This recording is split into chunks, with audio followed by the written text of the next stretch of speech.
최저임금제도는 찬성과 반대의 입장 차이가 워낙 극명히 대립되어 있어 실제로 인상을 하든 동결을 하든 한쪽 집단의 많은 비난을 받을 수밖에 없는 정책입니다. 그럼에도 불구하고 정권이 새롭게 바뀌면서 현 정권의 공약이었던 최저임금 1만원 실현을 위해 최저임금은 매년 인상되고 있습니다. 물론 최저임금 제도는 인간다운 생활을 하기 위한 최소한의 임금 수준을 정하는 가격 통제 정책입니다. 많은 비난을 감수하고서라도 이러한 최저임금제를 시행하는 이유는 사람의 몸값이 일정한 수준을 돼야 한다는 사회적 합의에 더 큰 가치를 두기 때문이었으며, 이는 진보와 보수를 가리지 않고 그 당시 양쪽 정당의 모두의 공통된 공약이었기 때문에 현 정권의 탓만 할 수는 없습니다. 그런데 올해 2020년은 세계적인 바이러스의 유행이라는 유례없는 이슈가 발생했기 때문에 이번만큼은 자영업자분들의 최소한 동결 또는 최저임금의 인하를 기대했었습니다.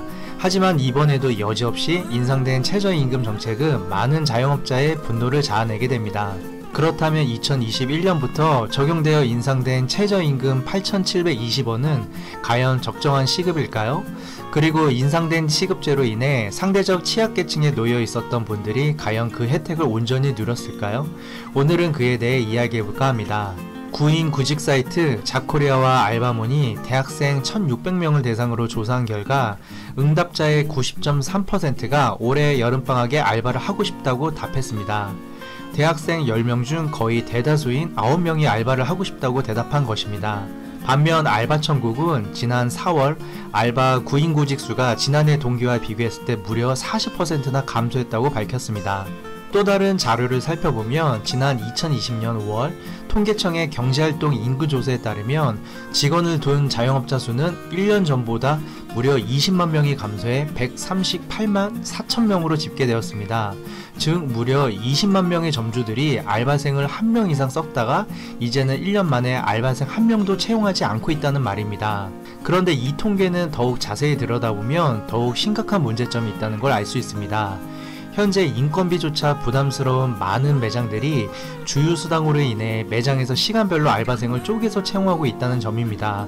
무슨 말인가 하면 한 명이 일주일에 20시간, 30시간 이상의 매장 업무를 볼 수 있음에도 현재 많은 매장들이 일부러 2명, 3명으로 나뉘어 조금씩 쪼개서 여러 알바생을 고용하여 맡긴다는 말입니다. 왜 그럴까요?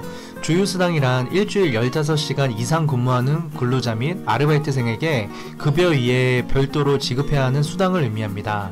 그렇기 때문에 많은 매장에서 알바생이 일주일에 15시간 이상 근무하지 않도록 알바생 1명이 해도 될 일을 알바생 2명 이상을 고용하여 나눠서 채용하게 되는 것입니다. 즉 원래대로라면 알바생 1명이 해야 할 일을 알바생 2명으로 쪼개서 나뉘어 채용하고 있는데, 오히려 구인구직이 지난해 동기 대비 40%나 감소했다는 것은 알바생 일자리가 더욱 더 심각하게 줄어들었다는 것을 의미합니다. 이처럼 현재 최저임금제는 정작 시급제로 급료를 받는 취약계층에게는 전혀 도움을 못 주고 있다는 사실을 알 수 있습니다.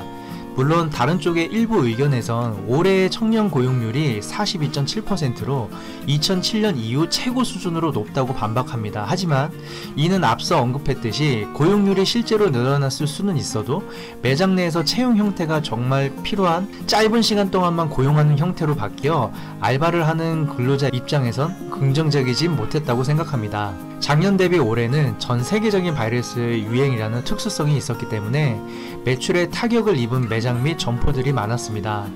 이러한 상황인데도 불구하고 작년 대비 최저임금이 동결 또는 인하가 아닌 인상되었다는 부분은 너무 자영업자분들에게만 현 시국의 어려움과 책임을 떠넘긴 것은 아닌가 생각이 듭니다.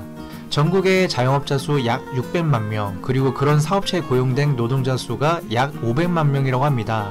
최저임금제가 근로자의 최소한의 생계를 보장하자는 취지로 마련된 제도라면 왜 전국의 600만 명의 자영업자분들의 생계를 위한 제도는 없는 걸까요?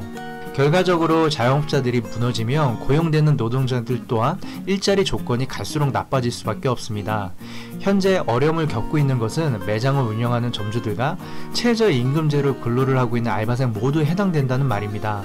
추후 자영업자분들까지도 세심하게 도울 수 있는 좋은 방안과 지원들이 하루빨리 마련되었으면 좋겠습니다. 이상 자영업TV 우군이었습니다. 감사합니다.